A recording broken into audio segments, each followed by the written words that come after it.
nggak boleh pacaran, langsung nikah, dibilang. Pokoknya fokus kuliah dulu gitu loh, lulus dulu gitu loh, jangan jadi beban. Gitu. Yang bikin susah itu apa? Mungkin karena akunya kerja nggak kurang passion aja sih gitu untuk menggeluti di bidang agrotech. Orang-orang Gen Z itu pengennya kerja sesuai dengan passion. Bener nggak sih? Kalau saya sih suka banget ya, bahkan saya harus menghancurkan semua orang. Waduh, di buar. Di brand saya, di perusahaan saya. Bahkan kalau bisa saya jadi CEO. Halo talent, kembali lagi di Opak, obrolan pulang kantor.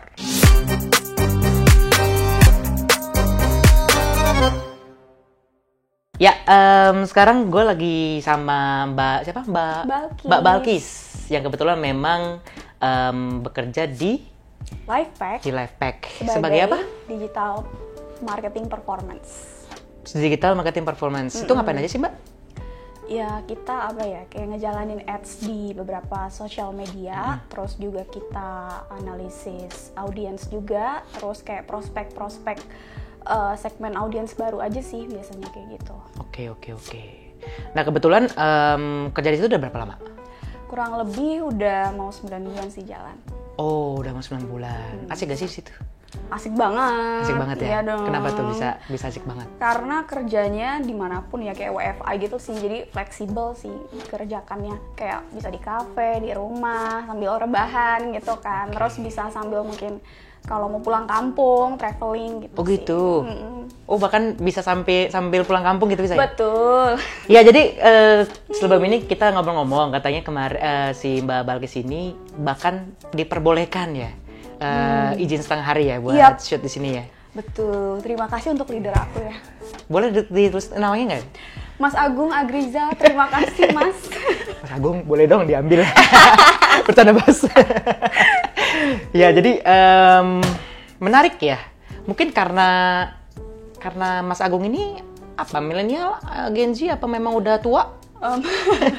Sorry Mas. Milenial sih Mas milenial. Agung ya, tapi tetap pikirannya sangat open minded banget. Jiwanya gitu. udah masih sangat jiwa ya, explorer sekali gitu. Oke. Mungkin kita hari ini ngobrol itu aja kali ya. Boleh. Millennials, Gen Z, pekerjaan-pekerjaan impian gitu kali ya. Oke, kalau gitu oh ya teman-teman jangan lupa subscribe ya. YouTube Rakamin. Mbaknya udah subscribe belum? Udah dong. Oh, udah. Coba lihat typing. Di belakang nih kebetulan. Ya, subscribe, nanti kita akan ngobrol-ngobrol dengan kayak ya tadi ya, kita pekerjaan impian Gen Z dan yang lain-lainnya. Oke, sebelum ke Lifepack itu tadi ya. Tadi aku dengar Mbak Balkis itu shifting ya? Betul. Shifting dari mana, Mbak? Jadi aku dulu itu lulusan Agroekoteknologi Fakultas Pertanian di Universitas Brawijaya sih. Oh gitu? Iya. Berarti angkatan? Aku angkatan 2016. 2016, oke. Tinggal di Jakarta itu ya? Iya. Oke. Kita Rakamin udah lumayan banyak juga sih kerjasama dengan Umbrau sih. Iya. Oke. Kenapa shifting, Mbak? Kenapa ya? Karena selama ini pada saat itu kan aku lulus kuliah itu 2020, kebetulan pandemi, jadi 2020, 4 tahun ya? Iya, jadi Mbak Balkis gak pacaran dulu gitu, jadi 5 tahun gitu kuliah enggak ya? Oh iya. Buat teman-teman ini 5 tahun, 6 tahun biasanya mereka pacaran. Nggak boleh pacaran, langsung nikah, dibilang. Pokoknya fokus kuliah dulu gitu loh, lulus dulu gitu loh, jangan jadi beban gitu. Oh gitu? Iya. Oke, terus gimana? Ya pada saat itu kan pandemi ya, 2020. Oh pas ya? Pas lulus, jadi, pandemi. lulus ya kan. Terus nyari rekrutmen untuk agrotech tuh kayak jarang sih di Jakarta, karena kebetulan aku tinggal di Jakarta ya. Terus karena pada saat itu lowongan itu adanya di luar Jakarta, kayak di Sumatera, Kalimantan, dan di luar Pulau Jawa gitu. Jadi kayak aku dapat izin dari orang tua tuh susah gitu untuk keluar karena lagi pandemi banget gitu. Nah akhirnya aku ngeliat scroll sosmed lah ya tentang banyak sosmed, hal gitu. Skenokal. Enggak dong. Oh, enggak. Terus ya udah aku nemu Rakamin gitu. Jadi aku coba untuk join sih gitu. Tadi aku penasaran, berarti susah ya nyari kerja di agrotech kita dulu ya? Iya, untuk dari aku sendiri ya pada saat itu posisinya untuk sekitaran kayak wilayah DKI Jakarta emang cukup susah sih ya bagi aku. Susah karena mungkin ya ada beberapa yang dipikirkan kali ya sama Mbak Balkis ya. Iya. Apa sih salah satu yang dipikirkan kalau mencari pekerjaan itu susah ya? Maksudnya beda-beda orang-orang ya. Ada yang gue gampang kok dapatnya, ternyata pas ditanya ya mati dapat kerja gitu kan. Nah kalau Mbak Balkis apa sih yang bikin susah itu apa? Mungkin karena akunya kerja nggak kurang passion aja sih gitu untuk menggeluti di bidang agrotech. Jadi aku merasa kayak kurang mengerjakan hal itu tuh kayak kurang into banget gitu. Jadinya aku cari hal lain. Oke. Emang sebelumnya masuk jurusan agrotech tadi atas permintaan siapa? Ada sih, maksudnya kayak sama temen aja sih kayak pengen bareng gitu awalnya kayak ayo masuk agrotech. Gitu. Awalnya belum tahu aspirasinya kemana ya? Betul, masih mencari jati diri kan, namanya juga Gen Z. Jadi ya kurang passion terus itu ya. Oke. Selain kurang passion mungkin dulu kalau orang-orang boomers di luar sana ya yang bikin susah tuh kan carinya belum ada job desk gitu kan, belum ada job search, harus bikin koran-koran gitu ya. Nah selain yang kurang passion apa yang bikin susah Mbak? Kurang passion. Atau mungkin nyari work life balance atau mungkin nyari yang cowok-cowok ganteng gitu. Buset. Enggak sih ya. Lebih ngomong-ngomong di Lepek ada cowok-cowok ganteng nggak sih? Mungkin ada tapi udah pada nikah ya. Berarti ya tadi yang lead tadi nggak dikira ganteng. Maaf banget nih Mas Agung. Mungkin kalau misalnya di luar dari itu mungkin karena kan kemajuan teknologi zaman sekarang cepet banget ya. Jadi aku ngerasa nggak mau kayak ketinggalan zaman juga nggak sih. Kayak masih pengen tetap into ke dunia digital gitu. Oke, berarti memang ya orang-orang kayak Mbak mungkin sukanya yang digital kali ya. Betul. Oke, apalagi udah muncul. Mbak main TikTok?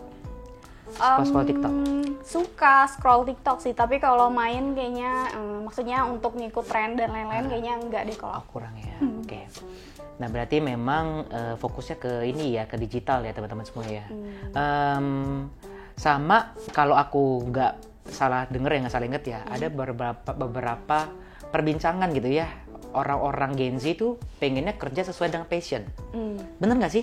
Soalnya kalau aku pribadi ya, bodo amat yang penting cuan gitu kan. Yang penting bisa main gitu. Nah kalau dari Mbak Balkis sendiri gimana? Kalau dari aku sendiri mungkin ya pada saat aku awal terjun untuk dunia karir itu mungkin sama juga kayak Mas Jeremy. Kayak awalnya mungkin ya udah terjun aja dulu gitu kan. Tapi lama-kelamaan tuh kayak ngerasa kayaknya harus juga deh buat ngasah passion sendiri gitu kan. Nah kebetulan kan passion nggak datang gitu aja kan. Passion itu kan pasti kita latih dan kita asah terus sampai akhirnya nanti kayak bisa menjadikan hal itu positif ya. Entah itu bermanfaat bagi orang lain atau mungkin bisa menjadi income buat kita gitu. Oke, kalau dari Mbak Balkis passionnya apa tadi? Passion aku sekarang mungkin masih nyari ya, jadi aku lebih ke pengen tetap analisis dan kayak untuk kayak digital marketing juga sih. Aku ngerasanya passion aku di situ banget gitu. Di situ banget. Iya. Si paling digital bos. Si paling digital. Si paling digital banget. Aduh maaf. Kalau passion analis kan data science, analis juga data analis. Maksudnya lebih ke analisis dari result yang udah kita jalanin. Oke. Mungkin kalau data analis kayaknya cukup heavy kali ya. Iya, heavy banget karena kan dia math banget ya. Matematika tapi kalau digital marketing menurut aku itu kayak gabungan antara science sama art. Art. Jadi dia penggabungan hal itu. Jadi kayak ngebuat kita kayak selain di sisi memang kita harus objektif menilai sesuatu, kita juga harus kayak smart untuk melakukannya gitu. Jadi nggak asal-asalan gitu. Tapi tetap kayak bisa fun gitu. Kayak gitu sih. Oke, berarti ya passion yang Mbak tadi analis gitu-gitu ya. Kalau misalkan aku tadi nawarin kucuk-kucuk jadi CEO gitu, founder di mana gitu, nawarin Mbak Balkis kerja di tempat gua naikin 3 kali lipat gajinya, tapi nggak sesuai dengan passion, itu gimana? Mungkin ya untuk di tahun aku yang masih menginjak ke 25 tahun ya, Maksudnya masih ya aku masih ngerasa harus mengasah kemampuan passion aku gitu. Oh gitu. Even mungkin ada beberapa kerjaan yang lebih menawarkan aku itu jumlah yang lebih besar, tapi itu kayak untuk kedepannya itu menurut aku kurang prospek gitu ya. Jadi aku masih memilih untuk mengasah passion sih. Oke. Dan 50 skill juta gitu misalnya? 60 juta? kayaknya bisa berubah ya nggak sih? Aku masih ngerasa harus mengasah kemampuan passion aku gitu. Oh gitu. Yang penting cuan ya. Jadi guys, bukan masalah generasi, yang penting semua generasi itu suka uang. Ya tetap kita kan kalau mau mengasah passion itu butuh budget juga dong. Betul, ya kan? iya. Jadi kalau misalnya mungkin ditawarin yang lebih, nanti ke depannya bisa Iya. jadi passion, mengasah passion dan jauh lebih baik ya why not? Iya. Apalagi orang-orang yang bilang nggak bisa bahagia tanpa uang. Itu gimana menurut Mbak? 50-50 sih ya. Karena kalau cuma masalah uang doang tapi nggak tahu value atau nilai yang mau didapat, kayak ya jadinya tidak menghargai sih. Ya nggak sih? Kayak cuma udahlah buang-buang duit aja, tapi kayak nggak ngerti ini uang mau diapain. Gitu. Iya. Nah ngomong-ngomong terkait dengan cuan ya, duit gitu ya, 50 juta, 60 juta, tapi toksik perusahaannya. Menurut Mbak Balkis, apa nih red flag yang menurut Mbak Balkis, ini perusahaan tuh red flag banget dah gitu? Red flag itu menurut aku dia fleksibel aja ya, maksudnya nggak yang saat aku bilang red flag belum tentu Mas Jeremy ngomong red flag gitu kan. Betul. Tapi kalau bagi aku red flag itu ketika kayak aku lebih ke ininya sih, mungkin atasan ya. Kalau misalnya karena atasan itu kan kita kerja sama atasan kan, jadi langsung kan. Iya. Kalau misalnya atasan kita itu menilai sesuatu secara subjektif, itu aku biasanya kayak wah udah red flag. Oh gitu. Karena itu cuma melalui penalaran dia sendiri dan secara penilaian atas dasar kayak keinginan dia aja. Oke. Gitu. Jadi aku ngerasa kayak kalau emang dia penilaiannya udah nggak objektif, itu udah bahaya banget karena itu udah di luar jalur profesionalisme nggak sih? Jadi kayak ya udah semena-mena gitu. Itu aku paling kayak wah gak bisa sih. Apalagi kalau ada orang karyawan yang cantik banget gitu ya, subjektif banget tuh pasti itu. Waduh, iya. Aduh, itu sering terjadi tuh. Selain subjektif apa red flag yang Mbak Balkis? Kalau aku ya red flagku adalah bergonta-ganti. Hari ini pengen A, besok pengen B, besok pengen C, itu pusing. Lebih pusing ngurusin bos daripada ngurusin kerjaan sendiri. Bukan, lebih tepatnya lebih capek ngurusin bos daripada ngurusin pacar yang lagi ngambek. Buset.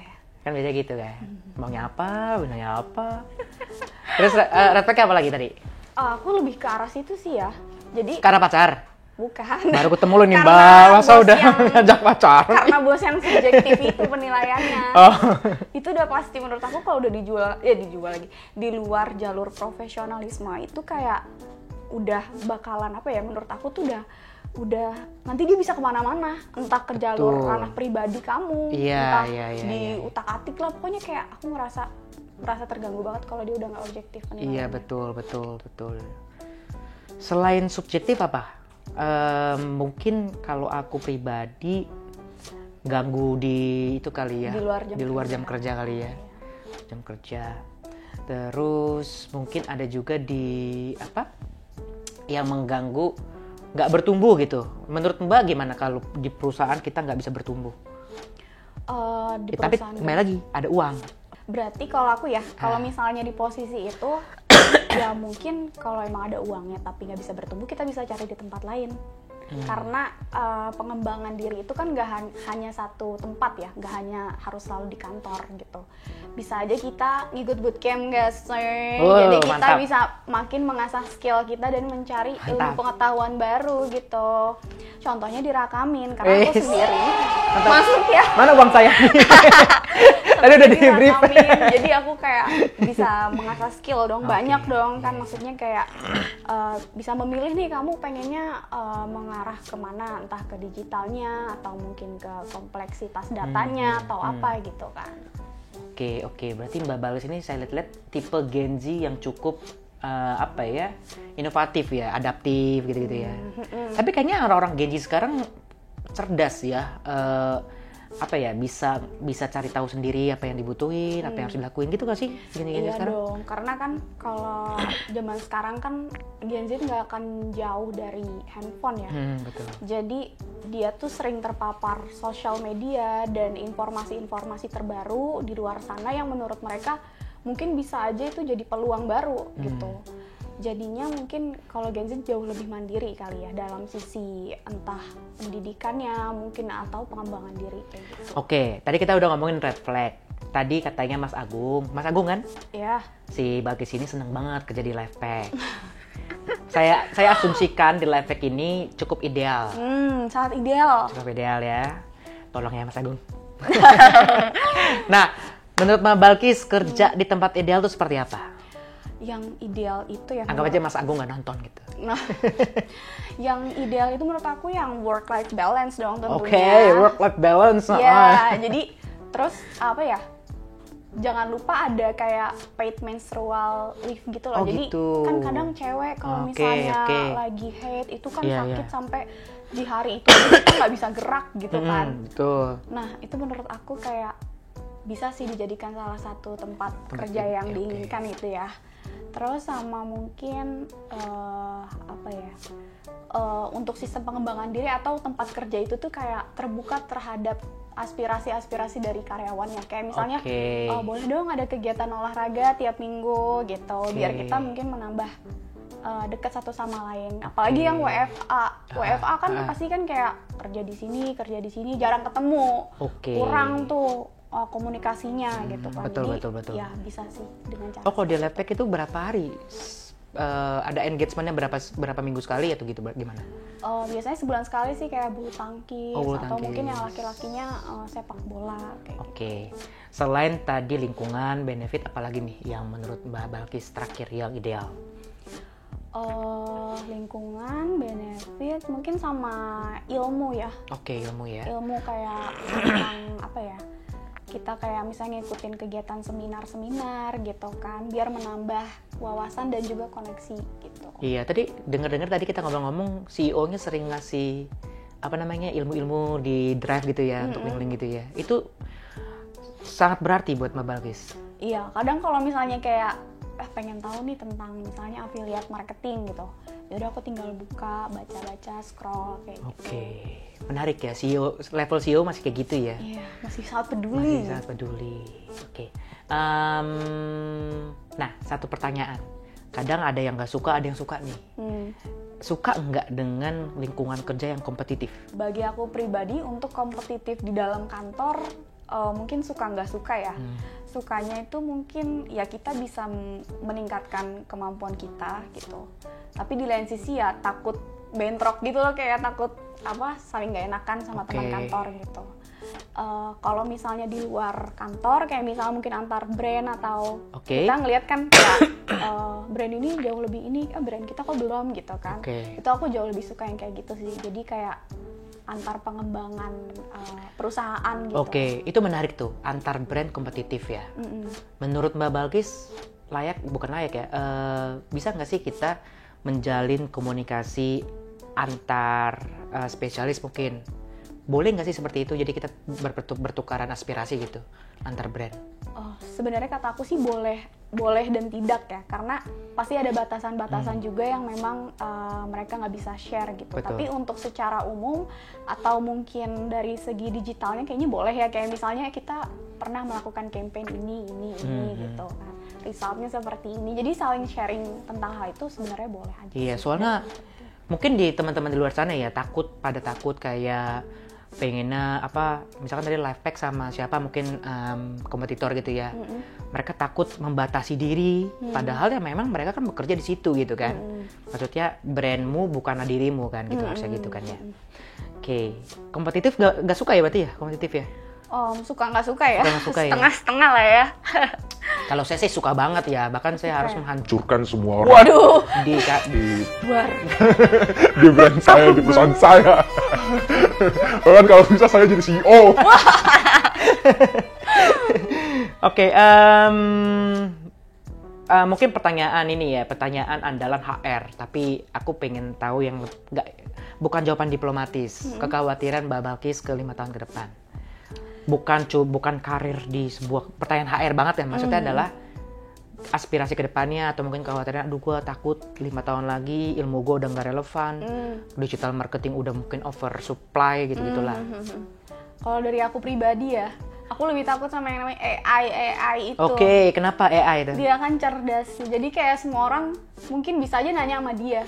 Oke. Kayak ntar dia lama-lama makin pinter, kita makin gitu. Takutnya kayak gitu. Kalau dari sisi karir. Dari sisi karir. Tapi kalau dari sisi lingkungan dan lain-lain, mungkin aku lebih khawatir ke arah kayak globalisasinya ya. Oke. Sama kayak mungkin bencana alam dan lain sebagainya itu sih kayak yang ya globalisasi sih sebenarnya yang lebih ditakutkan ke depannya. Kenapa takut globalisasi? Ya karena itu kan bisa mengancam keberadaan manusia juga nggak sih? Kayak dia jauh lebih berpengaruh juga daripada kayak ketakutan gak dapet karir gitu. Kalau aku ya. Gila, luar biasa loh nih Mbak Balkis ini. Ngomonginnya globalisasi. Kalau saya, ketakutan saya 5 tahun ke depan tidak makan, itu doang. Karena kalau menurut aku kalau misalnya kitanya masih tetap adaptable gitu, ya kita nggak, insya Allah gitu ya, kayak kita nggak akan ketinggalan sih. Mantap. Gitu. Iya, saya setuju itu. Karena banyak orang di luar sana, kalau lo nggak takut sih kerjanya di startup gitu mungkin ya. Kalau aku pribadi sih, gue pribadi ya, pasti bilang kalau gue punya skill, gue adapt, ya kenapa enggak? Kenapa gitu enggak? Kayak itu cuma masalah diri lo doang gitu Iya. kan. Kayak lo dengan lingkungannya gimana Betul, gitu. betul. Tapi yang Keren banget di nih. luar kontrol kita itu malah yang harus jauh lebih ditakutkan gak sih? Keren banget nih Mbak Balkis. Mbak Balkis masih single nggak sih? Waduh. Buat ini followers ini loh. Boleh ya hit di sini ya. Kontaknya nanti ya. Oke, mungkin setelah perbincangan dengan Mbak Balkis, to be honest ya, tidak sesuai dengan ekspektasiku. Kenapa? Karena aku kira gitu ya, Genji ini yang penting apa tadi ya, hybrid, enaknya aja, pengennya santai, gampang gitu ya. Ternyata Genji itu banyak yang memikirkan terkait dengan value ya. Value, visi ke depannya tadi Mbak Balkis sendiri, apa tadi namanya? Globalisasi ya, takut globalisasi, takut masalah AI dan kawan-kawan. Jadi menurutku apa ya, Genji itu cukup, kata orang sih berpikir pendek, tapi ternyata enggak ya. Tergantung kali ya, tergantung orang. Tergantung orangnya ya, itu sih. Ya, thank you banget ya udah ada sebuah ilham gitu ya. Jadi nanti anak-anak saya di Rakamin akan ada Genji aja ya. Nanti yang milenial saya pecat semua. Ya. Kebetulan ada di sini dia. Genji semua. Oke, kalau gitu coba closingan dari Mbak Balkis, mungkin pesan-kesan gitu ya kali ya. Untuk anak-anak Genji, untuk apa ya, bagaimana cara mendapatkan pekerja impian, atau nggak usah idealis banget, atau terserah Mbak Balkis. Iya, kalau menurut aku idealis itu juga penting untuk kayak penumbuhan karakter aja sih sebenarnya. Tapi di lain sisi kalau misalnya mau ngejar passion atau karir, kamu harus terbuka terhadap peluang apapun sih. Karena you will never know if you will never try, gitu kan. Jadi kayak kalau emang ada kesempatan baik, ambil gitu. Dan itu berpeluang untuk mengasah passion ya ibaratnya. Ya menurut aku itu aja sih, dan terus bisa beradaptasi kayak gitu. Oke, tadi gue pikir maunya you will never walk alone.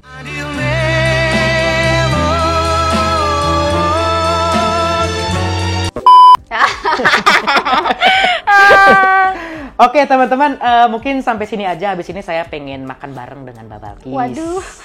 Pengen ikut, makanya subscribe ya. Subscribe, like, and share. Nanti aku kasih kontaknya Mbak Balkis habis ini. Di sini ya. Oke, gitu aja. Sekian. See you in the next video.